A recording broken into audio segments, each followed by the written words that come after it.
Halo semuanya, perkenalkan nama saya Tika Zahra Latifa dari kelas 10 TJKT 2. Hari ini saya akan menjelaskan tentang VLAN dan trunking.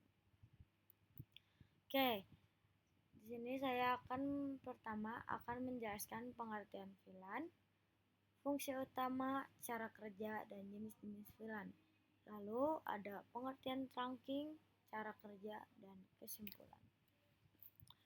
Yang pertama, VLAN atau Virtual Local Area Network adalah teknologi jaringan yang membagi satu jaringan ke jaringan fisik atau LAN menjadi beberapa jaringan logis yang lebih kecil.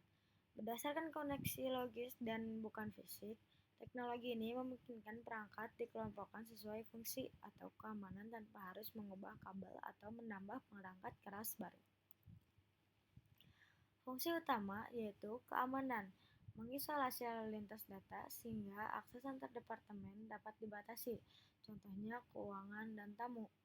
Kedua, efisien, mengurangi broadcast stream atau lalu lintas data yang tidak perlu karena jaringan dipecah menjadi domain yang lebih kecil. Ketiga, penghematan biaya, memungkinkan berbagai divisi menggunakan perangkat fisik yang sama seperti switch tanpa perlu membeli perangkat baru untuk setiap kelompok. Nah, untuk cara kerja VLAN yaitu membagi jaringan menggunakan metode penandaan, biasanya disebut tagging. Setiap paket data yang dikirim akan diberikan tanda ID, nomor tertentu.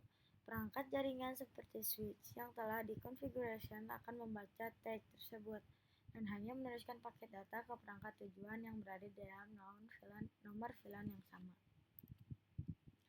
Nah, di sini ada 4 jenis VLAN, yaitu data VLAN, dikhususkan untuk membawa lalu lintas data pengguna atau perangkat. Kedua, manajemen VLAN, jalur khusus yang digunakan oleh administrator jaringan untuk mengelola dan memantau perangkat jaringan. Ketiga, voice VLAN, khusus untuk komunikasi suara seperti VoIP atau telepon IP, demi menjamin kualitas panggilan. Dan yang terakhir ada guest VLAN, jaringan yang disediakan khusus untuk tamu agar dapat mengakses internet tanpa bisa masuk ke jaringan internal perusahaan. Nah, kita masuk ke trunking. Nah, untuk pengertian trunking adalah metode dalam jaringan komputer yang digunakan untuk menghubungkan dua perangkat jaringan seperti switch ke switch atau switch ke router agar dapat melewatkan lalu lintas data dari beberapa VLAN yang berbeda melalui satu kabel fisik saja. Nah, untuk cara kerja trunking adalah trunking terjadi melalui proses pelabelan data atau tagging menggunakan protokol standar IEEE 802.10.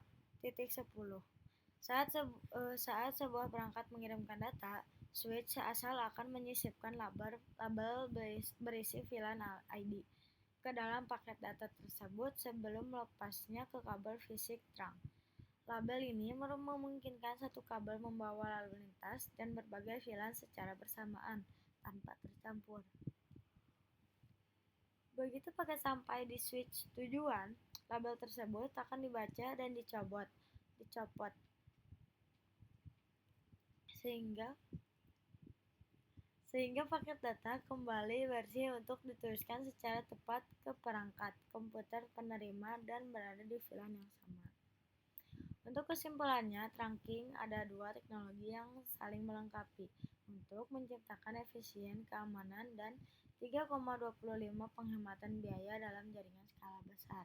Sedangkan VLAN berfungsi secara logis untuk memecah satu jaringan fisik menjadi beberapa kelompok jaringan yang 3,33 terisolasi demi keamanan dan pengurangan kepadatan lalu lintas data. Sementara itu, trunking bertindak sebagai jembatan 3,41 fisik penunjang yang memungkinkan seluruh kelompok yang berbeda tersebut dapat saling terhubung antar perangkat jaringan hanya dengan 3,49 menggunakan satu kabel fisik saja melalui metode pelabelan. Mungkin segini saja yang dapat saya sampaikan. Semoga bisa dipahami. Bye-bye.